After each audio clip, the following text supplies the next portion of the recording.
அனைவருக்கும் சிறந்த பரிசு சாரேகாமா கார்வான்.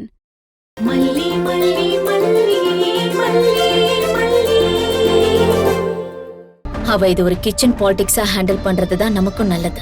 நானும் அதே ரேஞ்சில அவளை ஹேண்டில் பண்றேன். கல்யாணம் வரைக்கும் இப்படியே கொண்டு போலாம். Okay, good. எப்ப என் சப்போர்ட் வேணாலும் எனக்கு கால் பண்ணு. ஓகே. போன் ஏதாவது பாத்திருப்பாலோ, என்ன பண்ணிருப்பா?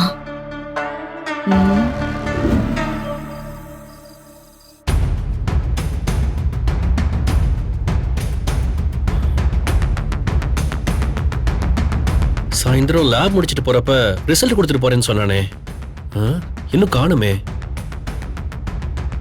அந்த டிஎன்ஏ ரிசல்ட் மட்டும் கிடைச்சிருச்சுன்னா அந்த சுடரோட மூஞ்சிலே கொண்டு எரிஞ்சு அதோடு அவளை துரத்தி விட்டுறலான்னு பார்த்தா உடனே கைக்கு கிடைக்க மாட்டேங்குதே. இப்ப என்ன பண்றது? நாமளே கால் பண்ணி பார்த்துருவோம்.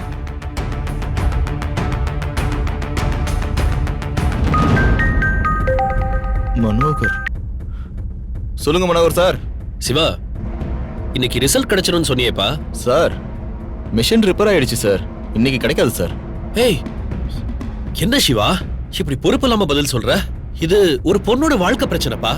சார், பொண்ணுடைய வாழ்க்கை பிரச்சனைங்கிறது உங்களுக்கும் தெரியுது, எனக்கும் தெரியுது சார். ஆனா மிஷினுக்கு தெரிய மாட்டேங்குதே. மிஷின் நின்னுருச்சு சார், நான் என்ன சார் பண்ணுவேன்? சிவா, நீ என்ன சொன்ன? நீ நேத்தே கொடுத்துருவேன்னு சொன்ன. நேத்து கால் பண்ணதுக்கு இன்னைக்குன்னு சொன்ன. இப்படி நாள் கடத்திட்டே போனா என்ன பார்த்தோம்? சார், இதெல்லாம் ஃபாரின் மிஷின் சார். இதெல்லாம் சரி பண்றதுக்கு இங்க ஆளே கிடையாது. மும்பைல இருந்து தான் சார் வரணும். நான் இன்னைக்கு ராத்திரிக்குள்ள சரியாயிரும் நம்பிக்கிட்டு இருக்கேன் சார். சரி, கடைசியா கேக்குறேன், எப்போதான் கிடைக்கும்? நாளைக்கு சாயந்தரத்துக்குள்ள கிடைச்சிடும் சார். இந்த பாரு, இதுக்கு மேல தள்ளி படாத, அப்புறம் குடும்பத்துல என் மானமே போயிடும். ஆகாது சார், பாத்துக்கலாம் சார், பாத்துக்கலாம். சரி.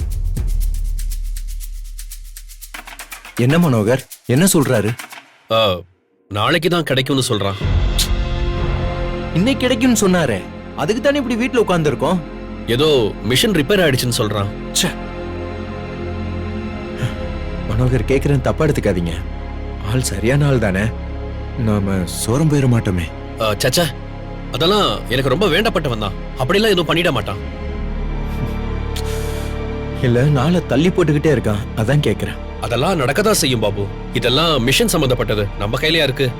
அதுவும் சரிதான், என்ன நடக்குதுன்னு பாப்போம்.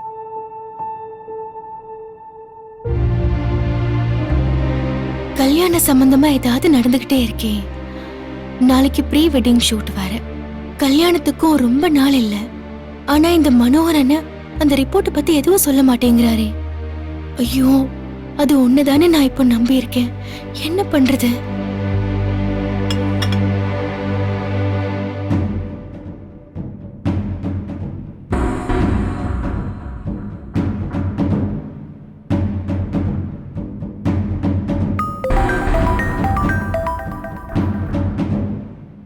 சொல்லுமா.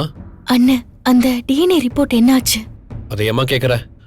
அந்த டிஎன்ஏ அனலிஸ்ட தான் மலை போல நம்பி இருந்தேன். அவன் என்னடான்னா மிஷின் ரிப்பேர் ஆயிடுச்சு, ரிப்போர்ட் கிடைக்கிறதுக்கு நாளைக்கு மதியானம் ஆயிடும்னு சொல்லிட்டு இருக்கான். அண்ணன், கொஞ்சமாவது பொறுப்போடு பேசுங்கண்ணே. நான் இங்க ஒவ்வொரு நிமிஷமும் நெருப்பு மேல நிக்கிற மாதிரி நின்னுட்டு இருக்கேன். நீங்க என்னன்னா நாளைக்கு நாளைக்குன்னு சொல்லிட்டு இருக்கீங்க.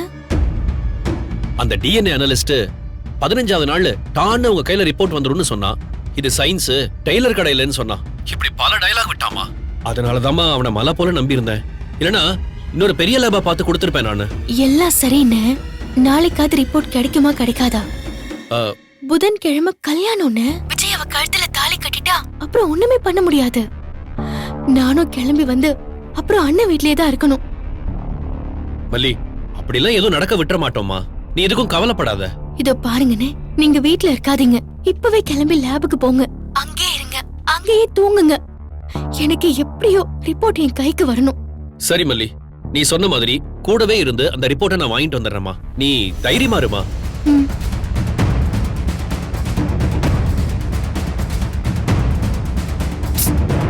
ஏதோ தீவிரமா யோசிக்கிறாளே.